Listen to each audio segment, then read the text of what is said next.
ચાલો મિત્રો, એના પછી ધોરણ 10 વિજ્ઞાન ચેપ્ટર 9 આનુવંશિકતા અને ઉદ્વિકાસ એનો ભાગ નંબર 1 મિત્રો બાયોલોજી નું આ છેલ્લું ચેપ્ટર છે. હવે આ ચેપ્ટર ની અંદર કયા કયા પોઈન્ટ શીખવાના છે, કયા નથી કરવાના, એના ઉપર આપણે નજર કરીએ તો બરાબર છે. નવનીત ની અંદર આગળ પ્રસ્તાવના આપેલી છે, આપણે શું શીખવાનું છે.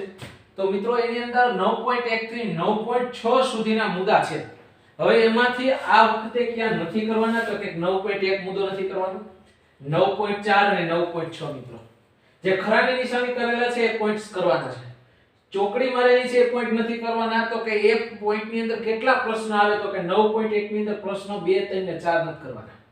9.4 ની અંદર પ્રશ્ન નંબર 30 31 32 ને 33 પ્રશ્નો નથી કરવાના. 9.6 ની અંદર થી મિત્રો પ્રશ્ન 47 થી 51 નથી કરવાના. તો આ જેટલા પ્રશ્નો નથી કરવાના એના ઉપર અત્યારે આપણે ચોકડીની નિશાની લગાવી દેશું. બાકીના તમામ પ્રશ્નો કરવાના છે.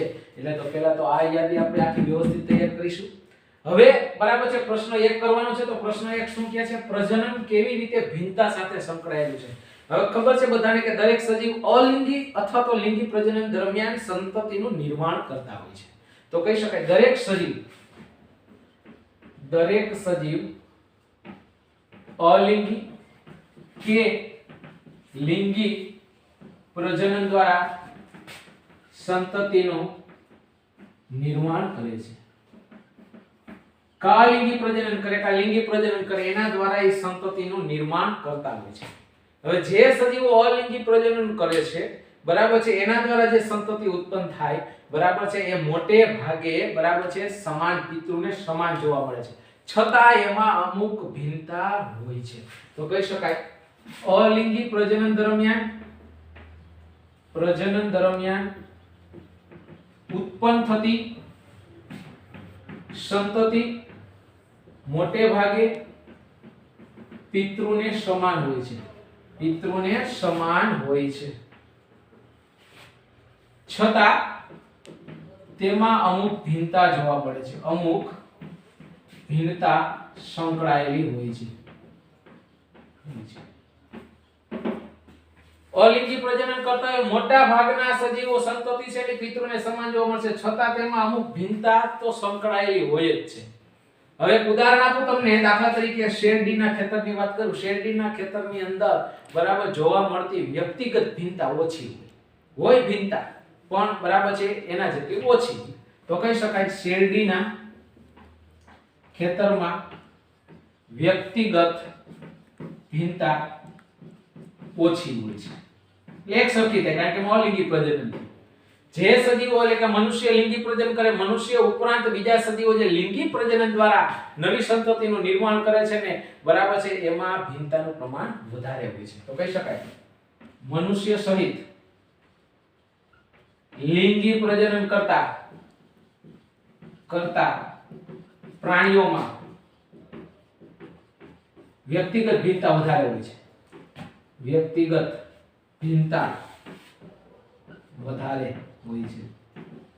તો બરાબર છે મોટે ભાગે અલિંગી પ્રજનનની અંદર ભિન્નતા ઓછી હોય, છતાં એમાં સંપૂર્ણપણે પિતૃને મળતા ના આવતું હોય કોઈ પણ સંતાન, થોડો ઘણો ફેરફાર હોય.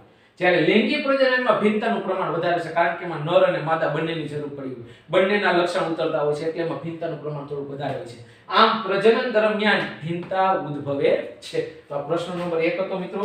બરાબર છે, જે નથી કરવાના એના પર બરાબર ચોકડીની નિશાની મારી દેશું. તો આનો સ્ક્રીનશોટ પાડી લેવાનો છે. એના પછી મિત્રો પ્રશ્ન નંબર 4, બીજો ત્રીજો ચોથો નથી કરવાના. પ્રશ્ન નંબર 5, પ્રજનન ક્રિયાનું સૌથી મહત્વપૂર્ણ પરિણામ કયું છે? કે પ્રજનનનું મહત્વપૂર્ણ પરિણામ. અને બીજો પ્રશ્ન, આનુવંશિકતાના નિયમો શું નિર્ધારણ કરે છે? મિત્રો 2 માર્કનો પ્રશ્ન છે. તો કહી શકાય પ્રજનન ક્રિયાનું સૌથી મહત્વપૂર્ણ પરિણામ નવી સંતતિના એટલે કે જે આવનારી પેઢી છે, નવી સંતતિના સજીવોમાં સમાન આકાર અને બંધારણ હોવું એ છે. તો કહી શકાય પ્રજનન ક્રિયાનું સૌથી મહત્વપૂર્ણ પરિણામ નવી સંતતિના સજીવોમાં સમાન બંધારણ અને સમાન આકાર હોવું એ છે. નવી સંતતિ જે જન્મે છે એની અંદર બંધારણ એક સરખું હોય, એનો આકાર એક સરખો હોય, એ એનું મહત્વપૂર્ણ પરિણામ છે. બીજું, આનુવંશિકતાના નિયમો શું નિર્ધારણ કરે છે? તો આનુવંશિકતાના નિયમો એ નિર્ધારણ કરે છે કે આવનારી પેઢીની અંદર એ લક્ષણોનું અનુગામી પેઢીમાં વહન થાય. તો કહી શકાય આનુવંશિકતા ના નિયમો આવનારી પેઢીમાં લક્ષણો વારસાગત રીતે ઉતરી આવે એવું નિર્ધારણ કરે છે.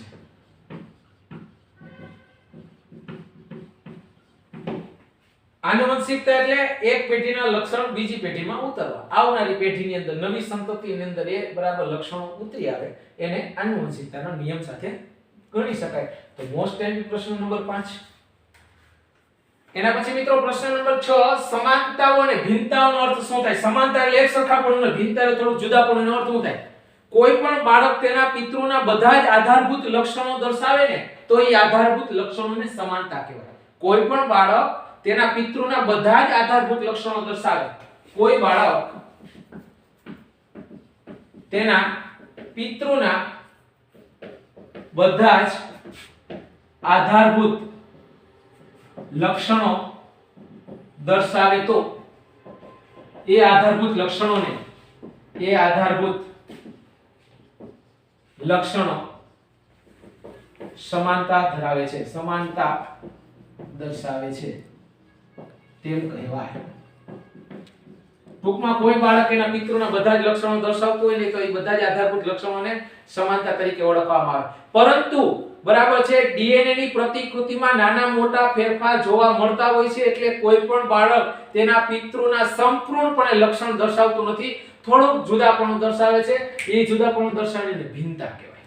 તો કહી શકાય પરંતુ ડીએનએ ની પ્રતિકૃતિમાં બરાબર ડીએનએ ની પ્રતિકૃતિના નિયમોમાં થોડોક ફેરફાર થાય, માં થોડોક અથવા તો ન્યૂનતમ ફેરફાર જોવા મળે છે, જેથી બાળક પિતૃના સંપૂર્ણ લક્ષણ દર્શાવતો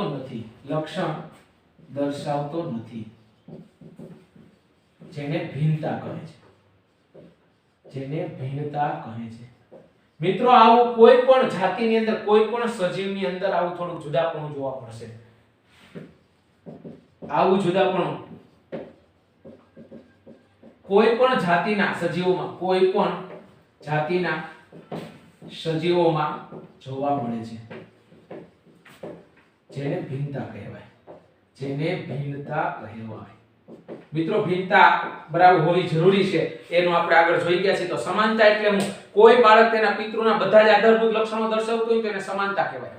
બરાબર, પરંતુ આવું શક્ય નથી બનતું. ડીએનએ ની પ્રતિકૃતિ જ્યારે બરાબર એક પેઢીમાંથી બીજી પેઢીનો જન્મ થાય ત્યારે ડીએનએ ની પ્રતિકૃતિના નિયમોમાં થોડો ફેરફાર થતો હોય છે. એને કારણે બાળક પિતૃના સંપૂર્ણ લક્ષણ દર્શાવતો નથી, અને સંપૂર્ણ લક્ષણ ન દર્શાવે એટલે થોડું જુદાપણું જોવા મળે. આવું મનુષ્યને કોઈ પણ જાતિમાં આવું જોવા મળે છે, એને ભિન્નતા તરીકે ઓળખવામાં આવે છે. તો મિત્રો સમાનતા એટલે એક સરખાપણું ને ભિન્નતા એટલે થોડું જુદાપણું. Most MP question 6.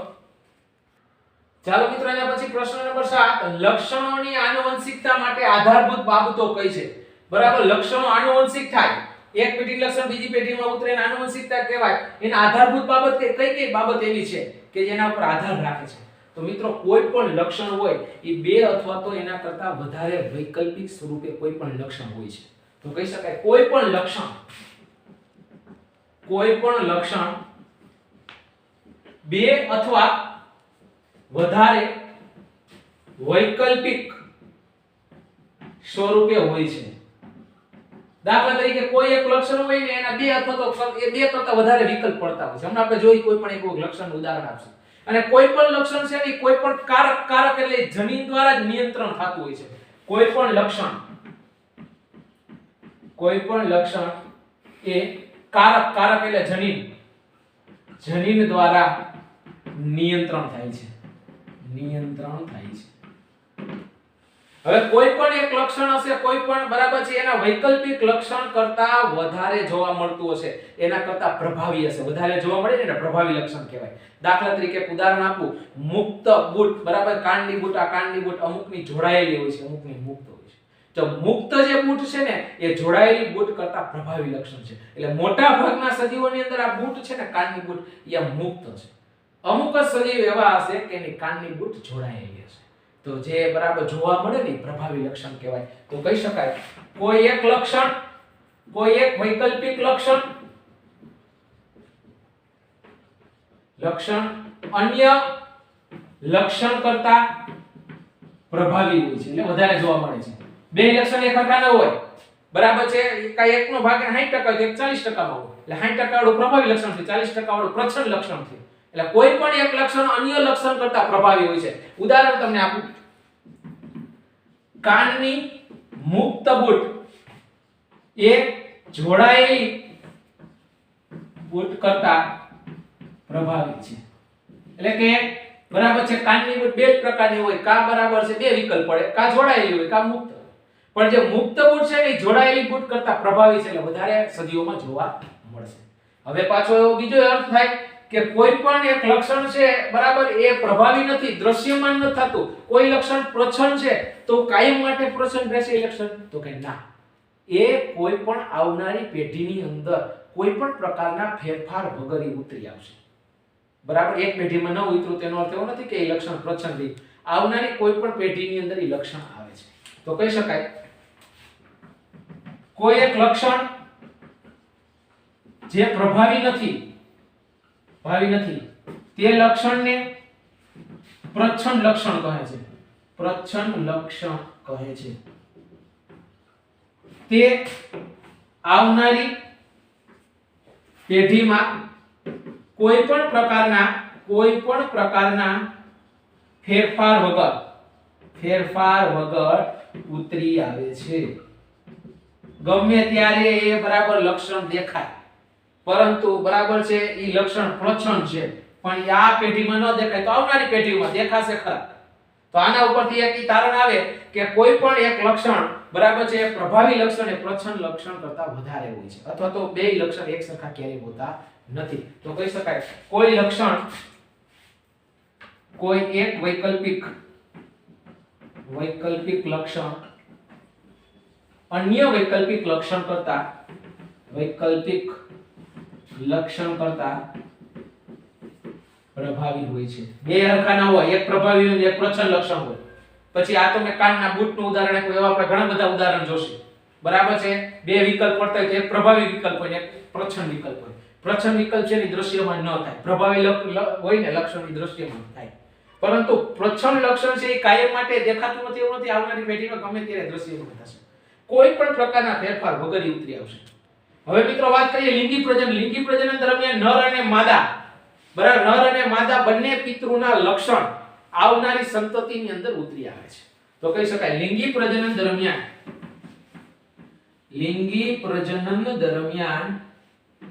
નર અને માદા બંને પિતૃના લક્ષણ નવી સંતતિમાં આનુવંશિક દ્રવ્ય સ્વરૂપે ઉતરી આવે છે. આનુવંશિક દ્રવ્ય સ્વરૂપે ઉતરી આવે છે, જેથી આવનારું બાળક અથવા આવનારી પેઢી કે પેઢીના ડીએનએ એ નર અને માદા બંને પિતૃના લક્ષણ ધરાવે છે. કારણ કે જ્યારે લિંગી પ્રજનન થાય ત્યારે નર અને માદા બંને સજીવની જરૂર પડતી હોય છે, અને બંને સજીવ ભેગા થઈને એનું આનુવંશિક દ્રવ્ય આવનારી પેઢીની નવી સંતતિમાં ઉતરી આવે. એટલે જે નવી સંતતિ છે એના ડીએનએ છે એ બંને નર અને માદા એટલે બંને પિતૃના એની અંદર ઉતરી આવતા હોય છે. કોઈ એકના બંનેના લક્ષણ હોય, એકનું પ્રભાવી લક્ષણ હોય તો એકનું પ્રચ્છન્ન લક્ષણ હોય. તો પહેલેથી જોઈએ લક્ષણોની આનુવંશિકતા માટે આધારભૂત બાબત કઈ છે? તો કે કોઈ પણ લક્ષણ બે અથવા તો બે કરતા વધારે વૈકલ્પિક સ્વરૂપે હોય. કોઈનો એક વિકલ્પ ન હોય, કા બે વિકલ્પ હોય, કાનાથી વધારે વિકલ્પ હોય. કોઈ પણ લક્ષણ એ કારક જનીન દ્વારા જ નિયંત્રણ થાય, ડીએનએ દ્વારા. કોઈ એક વૈકલ્પિક લક્ષણ અન્ય લક્ષણ કરતા પ્રભાવી હશે, બરાબર છે. તો એક ઉદાહરણ આપ્યું, કાનની મુક્ત બૂટ એ જોડાયેલી બૂટ કરતા પ્રભાવી છે. કોઈ એક લક્ષણ જે પ્રભાવી નથી તે લક્ષણને પ્રચ્છન્ન લક્ષણ કહે છે. તે આવનારી પેઢીમાં કોઈ પણ પ્રકારના ફેરફાર વગર ઉતરી આવે છે. અને કોઈ એક વૈકલ્પિક લક્ષણ અન્ય લક્ષણ કરતા પ્રભાવી હોય, બે એક સરખા ન હોય. આના પરથી ઈ પોઈન્ટ એક તૈયાર થાય. જ્યારે લિંગી પ્રજનન કરવામાં આવે છે ત્યારે નર અને માદા બંને પિતૃના લક્ષણ આવનારી સંતતિની અંદર આનુવંશિક દ્રવ્ય સ્વરૂપે ઉતરી આવે છે. અને આવનારી પેઢીની અંદર એનું ડીએનએ ઈ નર અને માદા એટલે કે બંને પિતૃના લક્ષણો દર્શાવે છે. તો મોસ્ટ ટાઈમ પ્રશ્ન નંબર 7 3 માર્ક્સ ની અંદર અથવા તો 2 માર્ક્સ ની અંદર પૂછી શકે. સ્ક્રીનશોટ પાડી લેશો. ચાલો મિત્રો, એના પછી પ્રશ્ન નંબર 8. સંતાન સંતતિમાં દરેક લક્ષણ માટે બે વિકલ્પો શા માટે હોય છે? અને આ બે વિકલ્પો પૈકી સંતાનમાં કયું લક્ષણ જોવા મળે? હમણાં જ આપણે વાત કરી, જ્યારે પ્રજનનની ક્રિયા થાય ત્યારે નર અને માદા બંનેના આનુવંશિક દ્રવ્ય બરાબર છે આવનારી સંતતિની અંદર ઉતરી આવતા હોય છે. એટલે જે આવનારા બાળકનું જે આવનારી પેઢીનું જે ડીએનએ છે એ બરાબર છે નર અને માદા બંનેના લક્ષણો ધરાવે છે. એટલા માટે બરાબર બે વિકલ્પો છે, નર અને માદા બંનેના. હવે એમાં એક પ્રભાવીય લક્ષણ છે અને એક પ્રચ્છન્ન લક્ષણ છે. જે લક્ષણ પ્રભાવી હશે ને એ દ્રશ્યમાન થશે. કયું લક્ષણ જોવા મળશે? તો કે જે પ્રભાવી લક્ષણ હશે એ જોવા મળશે. નરનું પ્રભાવી લક્ષણ હશે તો નરનું જોવા મળશે, માદાનું પ્રભાવી હશે તો માદાનું જોવા મળશે.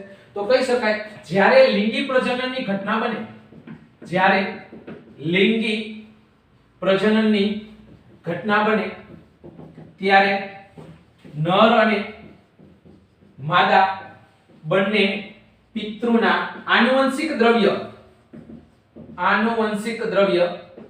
આવનારી પેઢીમાં ઉતરી આવે છે. નવી સંતતિના ડીએનએ એ નર અને માદા બંને પિતૃના લક્ષણ ધરાવે છે. તેથી બરાબર છે, નવી સંતતિમાં બે વિકલ્પ જોવા મળે. તેથી નવી સંતતિમાં બે વિકલ્પો જોવા મળે છે. શું કામ બે વિકલ્પો જોવા મળે છે? તો કે જ્યારે લિંગી પ્રજનનની ઘટના થાય બરાબર ત્યારે નર અને માદા બંને પિતૃના આનુવંશિક દ્રવ્ય એ ઉતરી આવે છે આવનારી પેઢીની અંદર. એટલે આવનારી પેઢી એટલે કે નવી સંતતિનું જે ડીએનએ છે ને એ બેયનું બનેલું હોય, નર અને માદાનું. એટલા માટે બરાબર છે નવી સંતતિમાં બે વિકલ્પ જોવા મળે. હવે એમાંથી કયું દ્રશ્યમાન થશે? તો કે બે વિકલ્પોમાંથી જે પ્રભાવી લક્ષણ હશે તે દ્રશ્યમાન થશે, પ્રચ્છન્ન લક્ષણ દ્રશ્યમાન નહીં થાય. તો કહી શકાય બે વિકલ્પોમાંથી જે પ્રભાવી લક્ષણ હશે તે જ દ્રશ્યમાન થાય છે. પ્રચ્છન્ન લક્ષણ દ્રશ્યમાન થતું નથી. આપણે યાદ રાખીએ વધારાની માહિતી. પ્રચ્છન્ન લક્ષણ દ્રશ્યમાન થતું નથી. એક ઉદાહરણ દ્વારા તમને સમજાવું. ઉદાહરણ દ્વારા કોઈ એક બાળક છે, એના માતા બરાબર કોઈ એક બાળકના માતાની કાનની બૂટ જોડાયેલી છે, જ્યારે પિતાની કાનની બૂટ જોડાયેલી નથી. એકની જોડાયેલી છે ને એકની જોડાયેલી નથી. બરાબર છે. તો હવે આવનારું બાળક કોઈ પણ હોઈ શકે. માતાની કાનની બૂટ બરાબર જોડાયેલી ન હોય તો પિતાની જોડાયેલી હશે. કોઈ પણ એક બરાબર જોવા મળશે. તો આવનારા બાળકની કાનની બૂટ જોડાયેલી નથી. તો પ્રભાવી લક્ષણ કયું થયું? તો કયું લક્ષણ દ્રશ્યમાન થયું? તો કે પિતા. તો એ પ્રભાવી લક્ષણ હશે. બેયના લક્ષણ નથી એવું, એક કાન જોડાયેલો ને એક ઓલો એમ ના આવે. બરાબર છે. તો જે લક્ષણ જોવા મળ્યું, બાળક જે આવ્યું એની કાનની બૂટ જોડાયેલી નથી, તો કેનું લક્ષણ આવ્યું? તો કે પિતાનું લક્ષણ આવ્યું. એ લક્ષણ પ્રભાવી થયું. તો એ કહી શકાય તો અહીં બરાબર છે પિતાનું લક્ષણ પ્રભાવી ગણી શકાય. આ રીતે કોઈ એક લક્ષણ બરાબર છે પ્રચ્છન્ન હોય, કોઈ એક પ્રભાવી હોય. જે લક્ષણ દ્રશ્યમાન થશે ને એ પ્રભાવી હશે અને જે દ્રશ્યમાન ન થાય એ પ્રચ્છન્ન હોય. અહીંયા માતાની કાનની બૂટ જોડાયેલી હતી, પિતાની કાનની બૂટ જોડાયેલી નહોતી, અને આવનારું જે બાળક આવ્યું એની કાનની બૂટે જોડાયેલી નહોતી. તો બરાબર છે કયું લક્ષણ આવ્યું? તો કે જે લક્ષણ આવ્યું એ પ્રભાવી હશે. તો અહીં કોનું લક્ષણ પ્રભાવી થાય? તો કે પિતાનું લક્ષણ પ્રભાવી થાય, કારણ કે એની બૂટ જોડાયેલી નથી. તો આ રીતે કોઈ નવી સંતતિમાં બે વિકલ્પ હોય, બે વિકલ્પ એટલે નર અને બરાબર માદા એટલે કે બંને પિતૃના લક્ષણો, એમાંથી બેયના દ્રશ્યમાન ન થાય, કોઈ પણ એકના થાય, અને જેના દ્રશ્યમાન થાય ને એ લક્ષણ પ્રભાવી કહેવાય, જેના ન થાય ને એ પ્રચ્છન્ન લક્ષણ કહેવાય. આપણે એટલું જ સમજવાનું છે, જે લક્ષણ દ્રશ્યમાન થશે એ પ્રભાવી લક્ષણ, અને જે લક્ષણ દ્રશ્યમાન નહીં થાય એ પ્રચ્છન્ન લક્ષણ. તો અહીંયા માતાનું લક્ષણ પ્રચ્છન્ન ગણાશે. ઉદાહરણ તમારી રીતે પણ આપી શકો છો. માતાનું પ્રભાવી આપો તો પિતાનું પ્રચ્છન્ન આપવાનું છે. તો મોસ્ટ ટાઈમ પ્રશ્ન નંબર 8. તો આજે બરાબર નવા ચેપ્ટરના ભાગ 1 ના તમામ પ્રશ્નો લખીને પાકા કરવાના છે.